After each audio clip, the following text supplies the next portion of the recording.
Hey everybody, pop-up Sunday. Is this Sunday? No, this is, Yes, it's Sunday. Easter Sunday Sunday with my hero, Ambassador Andrew Young. Yes, I was in New York earlier, and now I'm back. Just doing Joy Reid. Thank you, Joy Reid, for your help in the broadcast this morning. And I'm sitting with my hero and mentor and playfather. I see you all signing on. Thanks for popping in on no notice. Hey, Rakita, my cousin. Hey, hello. I'm John Hope Bryant, Chairman and CEO of Operation Hope, America's first and largest, hey, Greg Tyson from Charlotte, first and largest nonprofit financial services network for the poor, hey, Chaz, the underserved, the struggling class, the teetering class, folks with too much month at the end of their money. I see you all signing on. Hey, Tyrone Singletary. Hey, Omar, Alicia from Clermont, Florida. Let Ambassador Young know what part of the country or part of the world you're signing in on. Wichita, Kansas in the house. Hey, hello, O'Neill Lyons. You guys say you, so Lewis says, John and Andrew, blessed. You say you guys love me. No, you love him because he taught me every good thing I know. He and Dr. Cecil Chip Murray of Los Angeles. But I'm gonna turn it over to him. This is I put a little bit of the credentials down in the notes here. But ambassador to the UN, first African American ambassador in the history of America, first African American congressman elected to Congress since Reconstruction. Mayor of Atlanta for 2 terms, created really Atlanta as the international city in the South. Presidential Medal of Freedom awardee, 135 honorary doctorate degrees. What most of you know him as is Dr. Martin Luther King Jr.'s right arm in the civil rights movement, the lieutenant, the strategist, the guy Dr. King never wanted arrested because he was the guy who negotiated, well, many reasons. But, It's all right. But maybe you'll get into it if you're lucky. Let me just say, okay, he stopped me. I was on a roll. Co-chair of the Atlanta Olympic Games. He always stops me because he's humble. All right, over to him. I'm not. The problem is that this is Easter Sunday, and I guess I got up this morning figuring that this was the day that the dead would need to be raised. And I was trying to figure what that meant for me. And I didn't go to church. I didn't feel like singing. I needed to listen to the Lord, not talk. And I've been sitting around here all day since about 4 o'clock this morning. And it suddenly realized to me that the cross and the resurrection has been the symbol of the success of my life and the movement that I've been a part of. Did an interview with Taylor Branch for HBO last week, and he was talking about the politics of the movement, and it suddenly dawned on me that nothing we did in Mississippi with Stokely and Stokely Carmichael. Stokely Carmichael and the Black Power was what he was talking about. I said, there was no Black Power in Mississippi. That was what Dr. King was talking about. That Catholics don't brag about power. They have power. Our Jewish friends will get embarrassed if we accuse them of being too powerful. Wow. And here were poor, struggling students. I got it. Thank you, brother. Thank you. Coming down from New York. And they might have been thinking politically. But it turned out to be a very religious kind of experience. Right. In fact, the whole movement was ultimately a spiritual phenomenon because we did not know what we were doing. That's a good point you just made, though, that Catholics didn't have to brag about having power. Because they got power. They got power. When you got the road, when you got the power, you don't Baptists need to use don't brag about being Black Baptist power. And they got power. But the thing is that the civil rights movement was a metaphor of the cross and the resurrection. We didn't know what we were doing. We went someplace and somebody died. And the death rallied people of goodwill all over the world. And things began to change. Now, we know the political dynamics. We don't know anything much about the economic dynamics. But we've totally neglected the spiritual dynamics. But everything that Martin set out on was an accident. He's talking about Dr. King. Dr. King. Yeah. He did not know that they were going to make him the head of that Montgomery Improvement Association. He was back in the church in Montgomery, a 26-year-old, and he was running a mimeograph machine. The women out front said, look, if we have the two leaders, one was Baptist Ralph Abernathy, I forget the Methodist minister's name. He said, we're going to have the same old rivalries. They went to E.D. Nixon of the NAACP and they said, why don't we try to let this young man that nobody knows and has any bitterness toward, or he hadn't gotten into trouble with anybody, let's try him as the spokesperson for the Montgomery Improvement Association. He did not know. He did not know what was going on, and they called him back into the meeting about 7 o'clock and told him we elected him. They had elected him to be the spokesman, and he had to stand up at the mass meeting at 8 o'clock and convince the people that it was necessary and right to have a one-day protest of Ms. Rosa Parks being put on the bus. So they only made Dr. King in charge of the movement because nobody else really wanted it because they didn't want the they wanted it. Yeah. But there was a group of women that had been planning and thinking about how to deal with bus segregation. Yeah. And there'd been efforts before, and they couldn't find anybody that could bring the town and the city together. Montgomery was a very conservative place, the headquarters of the Confederacy. And they were meeting in a church right across, Dexter Avenue Church, right across from the Alabama State Capitol, where at one time Jefferson Davis made headquarters. But my and point, so this young, but he was a young man. He was the youngest of them all, right? Well, he had just gotten to town. Yeah. But he came to town with a PhD degree from Boston University, right, and a seminary degree from seminary, and a college degree, which I think was most important, from Morehouse College. Right. Because this was 1955.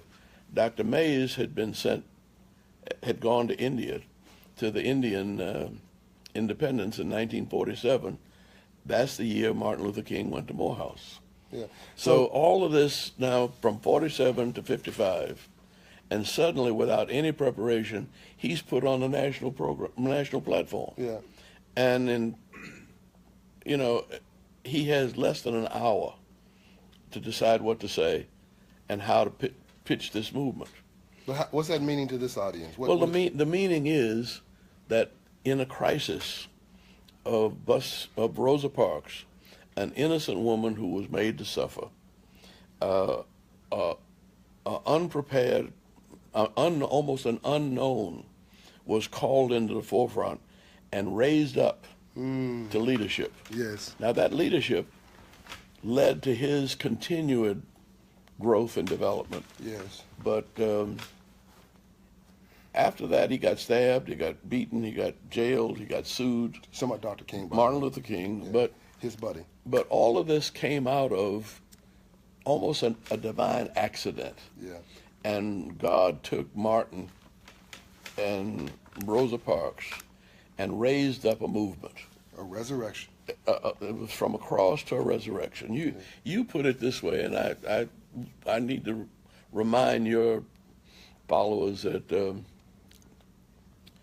it was out of the Rodney King riots and the despair and the depression that a violent act with policemen burned down half of Watts, which is, I always thought of Watts as well, South Central. Well, yeah. Watts in South Central, yeah. So, but I had an aunt that lived you were there with Watts with Dr. King in 68. Yeah, but I was there as a student at USC in 1948. Yeah, I succeeded in getting him off me as a topic. If you don't know. No, but I wanted to get back because it was out of that uprising and destruction of the community and that you and Rod McGrew. My best friend Rod. Yeah, and was Lance with you then? Lance came a couple years Yeah, later. Yeah, but I'm Lance saying came. you got a group of people together to say, what are we going to do to save our city? Yeah. And you organized a bankers bus tour. Yeah. Well, that bankers bus tour is now celebrating a 25th anniversary. And everybody said we were crazy when we did it, too. That's right, because you didn't want to burn anything down. You wanted to build everything up. Okay, so now... But no, let me finish. Okay. Because we just had a conference that had 3,500 delegates here in Atlanta that brought people from all over the world, close to 80 countries, and almost every part of the union. It was about, well, it depends on how you wanted to weight it. If you want to weight it by skin color, it was maybe 40% white, 30-40% white, and 50-60% black or brown. But if you wanted to weight it by economics, it was 90% white. You had how many bankers? Oh, I don't know. I mean, a bunch of CEOs. It was several hundred bankers and CEOs from the biggest banks in the country meeting with thousands of people who are working in communities, who are teaching people on the block how to develop an understanding of the financial system and how to raise themselves from poverty and sort of rise up, have an economic resurrection. But it didn't depend on the government. It didn't depend on the school system. It didn't depend on your family. It was you and God. Yes. And you have to realize that you are God's child. Oh, and God put you on earth for some. I'm not talking about you. I know. I'm talking about the people who look. Yeah, that God I'm put talking about you on earth Yeah. for a purpose. Yes. And finding that purpose, you may not think it's important. I'm sure Martin didn't think he was doing anything important when he went to a little church in Montgomery, Alabama, with a black man with a PhD going back to Montgomery. See, that didn't make sense. And what did Martin get? What did Dr. King get as a degree in public speaking from Crozer Seminary? No, well, that's the other thing about why I don't trust schools evaluating leadership. Martin Luther King, the greatest orator I have ever heard, got a C in preaching in seminary. Can't make this up. See, no, but he also got a C in public speaking in Morehouse. Unbelievable. See. So if you don't stop speaking that way, you'll never amount to anything. So look, I'm gonna get upset, Ambassador Young, and this night of resurrection. Let me I'm just gonna get him a little upset and riled up. I'm gonna tell him what a commenter just said. Let me tell you what a commenter said, because you're gonna go off the rails. No. I love it, but I know it's coming. He said the civil rights movement, the nonviolent civil rights movement, was the death of Black America. And I guess he was saying, no. I guess he was talking about the whole Stokely Carmichael Black Power thing. So why don't you educate him as you educated me on what the Black Power movement achieved? I don't know. People. Well, Stokely's anger led to his death. I mean, and I saw it, and I tried to calm him down. We were tear gassed together in Canton, Mississippi, and Stokely was not used to that. He had just come down from New York. I had not been tear gassed before, but I kind of knew what the drill was, and but I was prepared for it. Well, no, yeah, but this was '66, and tear gas deprives you of humanity. You can't breathe, you can't think. You want to be courageous and rational. You're supposed to run across the tear gas, and I ran with the tear gas. You're supposed to get down on the ground. I was hauling it just as fast as I could, and I got out of the tear gas, but then I could help others out. Yeah. But Stokely cracked up with Willie Ricks, Brother Africa, and they wanted to go charge about 100 Mississippi State troopers who had shotguns and they didn't have automatic rifles back then, I don't think. Yeah. But they were well armed and were going, and we had mostly women and children out there. And so I just had to grab them and throw them up against the car and say, you ain't getting yourself or anybody else killed. You're going to be cool. See? Now, he came back to Atlanta after that. And Dr. King, and this is right while there's war in the newspaper supposedly between him and Black Power. Him being Dr. King and the Black and Power Stokely movement. Power, Stokely Carmichael. So just so you guys know, the Black Power movement used Dr. King's popularity to stand next to him to try to get attention for what they were doing. So they couldn't get attention on their own. But then once they got the cameras and the attention, then they would throw their hands up, stand next to Dr. King, and try to then use that then new attention to then take this movement into a more violent and sort of angry. It's easier to be angry in the Black short term. Power was just anger. Yeah. By the way, all those guys died early, right? Well, that's what I'm saying, that Stokely never quite got himself together. I think there were two things that happened to Stokely that he didn't. And he meant well. He was trying, but he couldn't find a way to answer it. And see, this was So right. he says critical thinking first and foremost. Yeah. Bilal says absolutely, he agrees with you.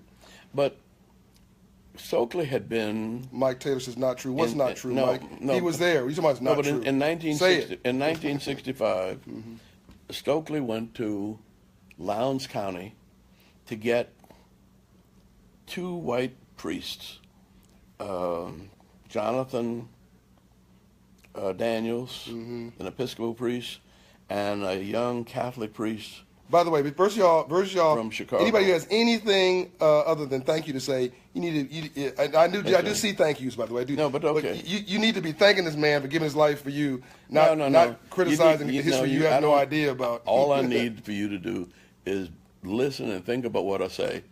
And Stokely's crisis came because both Jonathan Daniels and I can't remember the Catholic priest's name, but he did not die. And they did not shoot Stokely. And they shot the two white boys on either side of him in Lowndes County coming out of the courthouse. That was a heavy burden on him. Then a year later in Mississippi, to have everybody tear gassed and again he become helpless. That was a crisis that he couldn't deal with because he was trying to deal with it through anger and violence. Growing up in New Orleans, right down the street from the Nazi thank Party. you, by the way. They're all saying thank you to you. Growing down the street, my daddy slapped it into me when I was 4 years old. Yeah, tell them that story, please. The Nazi Party. Please listen to this. The Nazi Party in New Orleans, Louisiana, in 1936, was 50 yards from where I was born, and I had to go by there every day. See, and my daddy at 4 years old told me, "Look, these are sick people. You stay away from them. Don't ever let them think you're afraid of them. Yeah. And you have to treat them like I treat my patients. So you have to kind of try to help them get well. But if you get angry with them, you're in danger of catching their sickness." See? So racism is a sickness. And so he took me to the movies. He didn't like to take me to segregated movies. But this was 1936, and he took me to see the Berlin Olympics. And Jesse Owens was supposed to not win that because whites were superior. And Jesse Owens, just went on and won the first gold medal. Yeah. Rather than give him the medal, Hitler stormed out with all of the Nazis. And my daddy said, "Now watch what Jesse does." And Jesse just proceeded to win 3 more gold medals. So he didn't get angry. No, and my daddy used to slap me in the face. He said, "Don't get mad, get smart." No. You can't tell him the whole story about that. You were shadow boxing with your dad. No, right? he would, but from that's where he made the point. Yeah. See, with Jesse Owens, but then he would box with me, and he'd slap me. But if I lost my temper and swung too wild, he'd slap the hell out of me. See? And he said, "Don't get mad, get smart." That's right. See what happens when you get mad, get and that was lose your beaten temperature. into me from the time I was 4 years old. He said, "You're little." He said, "You're not going to ever be able to beat everybody, and you're not going to ever be able to outrun everybody." So most people who are going to get angry with you are afraid of you.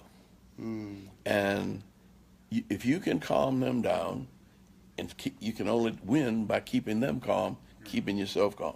Now let me jump ahead, because I had practiced that with Martin Luther King from 61 right on through, and let's jump to 74. You practice what? I'd practiced keep being cool. Oh, okay, all right. No, that's 63. Yeah. So from Yeah. from 36 with my daddy. Yeah. Martin Luther King, 61. 63, we go to Birmingham. He says, Andy, he said, He said, Dr. King said. Dr. King said, Andy. I got to keep reminding you guys. He's talking about his like brother, like his cousin Bo. This is Dr. King he's talking about. Go ahead. But he said, do you know any white people in Birmingham? I said, I don't think so. And then I remembered that I'd gone to a conference at the University of Michigan in 1961. And I met the Birmingham delegation from the Episcopal Diocese of Alabama. And I happened to have the name of the diocesan youth worker. And I said, I don't know whether she's still there. He said, would you call and see if you could set up a meeting with me and the Episcopal bishop? We need to start preparing this community for the confrontation, because we don't want them to think that we don't like them, that we're trying. He said, we want to explain it to them. So I went, finally got the appointment. Before we did any demonstrations, we had a meeting with the Episcopal bishop and 2 or 3 of the business leaders in town. They knew exactly what was going on, why we were going to boycott. See, and that we decided that we were no longer going to cooperate with our own oppression. Right. You will refuse to finance your own oppression. That's right. And see, he didn't get angry. And he got angry. I mean, some of the businessmen. Just put it on mute. Some of the businessmen got angry with me, but Dr. King never showed. Even Ralph and Fred Shuttlesworth, as volatile as he was cool. So, and but it took us from about the middle of February when we started training workers, but in 90 days we had not bought anything but food and medicine. This guy Fraser Overton says civil rights brought results. Anger brings prison convictions. Yeah. Well, that's what Fraser Overton. Thank you, Fraser. But that's what I was trying to tell the young people here, and I thanked the police, and I was thanking the police for keeping them from running on the expressway. And I said, we were able to keep a movement going from the 60s to the present, basically because we didn't get mad, and we were thoughtful. And it's not a sprint, it's a marathon. And you make a commitment for life. I didn't know I was making that commitment at 4 years old in 1936. But last couple of weeks ago, I was 85. Happy birthday. No. You're running low. Let me just say that you said my battery if you look around, who's left? C.T. Vivian started the first march that I know of in 1947 in Peoria, Illinois. He's 92 today. No, he's 94. No, is he? Yeah. He looks fantastic. He is, because when he would come home, he'd run up and down the steps at the stadium at Morris Brown College. Yeah. And that was his only exercise. But he still weighs the same thing at 94 that he weighed in the movement at 1955, 60 when I started getting to work with him. Yeah. Joe Lowry is 96. Yeah. John Lewis, for the wear and tear on his body, he's 75 and still active. And then you saw Reverend Jackson. Last week in Memphis. He's 75. He's 75. He changed his tactics and his approach. No, he didn't, because he was originally, with the student sit-ins in 1961 at North Carolina A&T. And so people have been on the battlefield for my Lord. That's what we used to think. Yeah, no, what I'm saying is, I don't think that we got to make it obvious to the audience what we're saying. What we're saying is that love and forgiveness and patience and being smart allows you to not only be effective and produce results, you also live a long time. Folks who are angry and upset and lit themselves on fire died early. They didn't get killed. See, nobody killed them. I know they died of ulcers and heart trouble. See, and they got depressed and started drinking. They started popping pills. See, you got to stay keep your Keep your eyes cool. on the prize. And keep your cool. And keep cool. Don't get mad, get smart. That's right. Now, this was Easter today for me. And all of my life started coming back to me in terms of the cross and the resurrection. The worst day of my life was when I realized Martin Luther King had gone to heaven and left me in hell. And I really wasn't sad. I was mad. And then I calmed down. By the way, this is the day that he was on the balcony. You guys go to the internet. That photo of Andrew Young and others pointing for the shooter in Memphis. That's Dr. King. That's Andrew Young on the balcony pointing when Dr. King was assassinated. That's what he's talking about. What I'm saying is that it suddenly dawned on me that if I wasn't killed, it's because there was something left for me to do. And I didn't have a clue as to what it was. But I didn't think I was left here just to turn my back on what he gave his life for. Yeah. I stumbled into, a little while later, up to Harry Belafonte's office, and he said, I hear you all have a congressional race there. And he said, who's running? I said, well, nobody wants to run. I said, Julian's got 5 children. And I said, John Lewis was trying to get Julian Bond to run. And Vernon Jordan was thinking about it, but then he got a job offer from the Urban League. I think first it was maybe well, he'd been with the NAACP. I'm gonna tell you what you told me now. You're running out of tape. But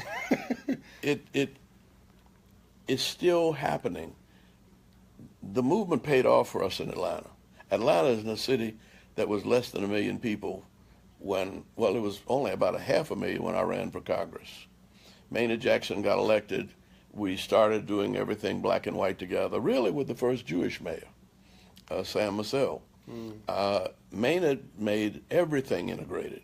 And we got the world's busiest airport that we built with no money. So when Memphis was arguing over race, you guys decided to collaborate, white and black, over economic prosperity. Well, exactly. No, well, so Memphis and I have to give the white folks credit. It wasn't Memphis. Sorry, I'm talking about Birmingham. I'm sorry. Right? Yeah, Birmingham. But what the business community realized was that you couldn't be a progressive city in the South and grow in the rest of the global economy if you had race problems.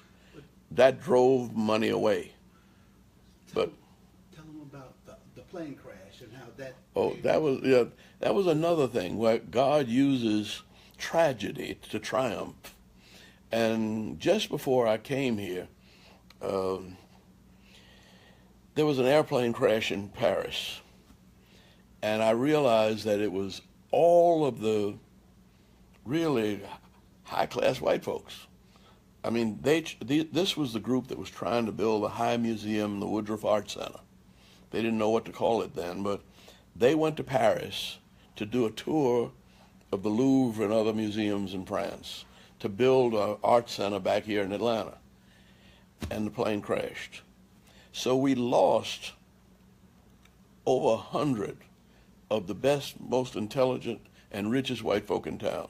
So, now, what happened was... You have a couple questions, by No, the way. but what happened was the rest of the white folks said, oh, shit, how are we going to get along without them? They not only got together, but they attracted more, and they built that art center. But the whole arts community was the first, well, they were probably the first group of white people to join with the black folks. Well, the business community first, the arts community second. And we were building a coalition, black and white, through the tragedies that were happening in our city. A resurrection. It was a resurrection. Resurrection. And that's, I mean, our lives... Come on around here and let them know who you are, by the way, before you wrap up. ...are so much tied to the Easter story. Yeah. That if we look at the failures we have today... In fact, I saw another one with Donald Trump. You know, I said, these missiles that the Koreans are shooting off, something's going to happen. They're not... And then it suddenly dawned on me that there were a lot of these that keep having mistakes. In fact, 88%, I think I heard, of the missiles they have fired. Now, they know what they're doing. those are the same people. They're not crazy. We say they're crazy, but the people who made the Toyotas, no, that's Japan, it's Samsung, Hyundai. I mean, those are some smart folk. They control the shipbuilding industry now. And so they're not stupid. They could build an atomic bomb. They can't get it off the ground because I think there's probably some kind of cyber warfare that I never thought of until the last couple of weeks. By the way, he just went from civil rights to global international affairs on you in about 28 seconds. I don't know if you noticed the shift. He does that with me all the time. Just get used to it. His mind is all over the world, and he's lived more stories than you and I could even think about. So But all I'm saying is that all of the despair around us. I was at your convention, and they worked me to death, and I came back. Did he just diss me? I think so. I mean, I ain't supposed to be, hanging out with all you young people. Yes, you all are. This time. Yes, you are. But I felt like I needed this rest, and I needed to listen to the Lord and not talk to the Lord and sing about it. Which is why I didn't go to church. Yeah, but then I came over here to bug him at home. Well, I've been here now since Good Friday.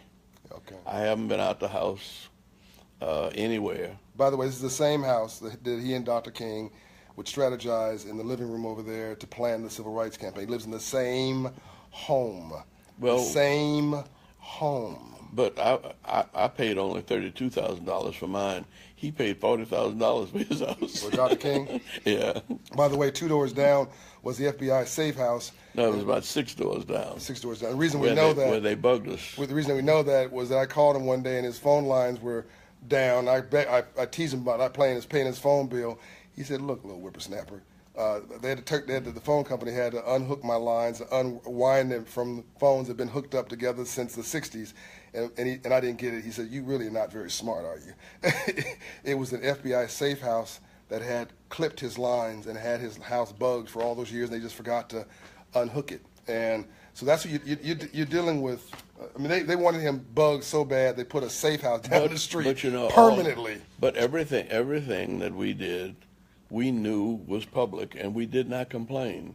And Dr. King's position was that we want them to know. They think we're evil. They think we want to do good by them and by this country. And this country cannot succeed half slave and half free. See? And it's not only, but he also said, we're not being free to live like white folks. We don't want to take the wine and something on the 2 brown paper bags and mix it in a fancy glass, and instead of drinking on the corner, we drink martinis. That's not what it's all about. Not that drinking is it, but we don't want to be like white people. We want to be like God wants us all to be. We don't want white people to stay like white people. I'm sorry, Brother Banyan. But being white ain't right. Some God made of one blood all of the nations and religions of the world, and we either learn to live together as brothers and sisters, or we will perish together as fools, as Dr. King said. By the way, he was not saying that white people need to be black people. That's not what he was saying. He was saying that this whole race thing is an illusion. Well, that's why I like going back to the Freedmen's Bank. We are about to run out of juice. So once you give him the drop the mic. See, the Freedmen's Bank was when Michael says preach. When we probably got three Frederick Douglass and Abraham Lincoln were struggling with the same problem. That's not a good signal. Go ahead. And we're still struggling with that problem. Yeah. And I hope that you learn to, one, you know that the stone will be rolled away and that we will rise. That's the symbol. It's not magic, it's reality. And as an Indian brother of ours, Deepak Chopra, says, we think we're spiritual, we think we're physical beings that have an occasional spiritual experience. The message of Easter is we are spiritual beings, and this is only an occasional physical experience. Boom. Reconciling our physical and spiritual realities is really what Jesus came, probably Buddha and the Bhagavad Gita and the Quran have a different way of approaching the same thing, but it's one God that takes tragedy and turns it into triumph. Amen. Look, it looks like that from the notes here. Somebody said, John, go get a battery charger. This is good. So look, I think you guys are saying you want to hear more from Ambassador Young. Would you like me to do a whole series on the Facebook Live channel with Ambassador Andrew Young to talk about, unpack the stories of his life, the stories of our history, the stories of our world, and the solutions to some of our problems? Would you like to hear that? If you do that, show me some love. Show him some love here. We're about to, okay, let him see it. He needs to see it himself. If you want to see, the series. Tell you what. He needs to see it himself. Otherwise, he's going to blow me off because I'm always all over him like a cheap suit. I mean, I'll bug him about everything. So let him, hold on. Let's see it, Ambassador Young. See it? I don't understand all of this. All you need to see, you see the blues and the reds? This is technology. Just look at that. Look, it's love. That's love. Those are hearts. Oh, I see. Yeah. Oh. I tell you, I learn something every time I talk to you. All right. So he sees that. Okay, see all those hearts? God all those bless hearts? you. God bless you. There you go. He loves you. And we will convince him to do a series, maybe once a week, to talk about all the stuff that's on his mind and hopefully get it in our hearts. One little blessing before we go? Amen. Okay, bye.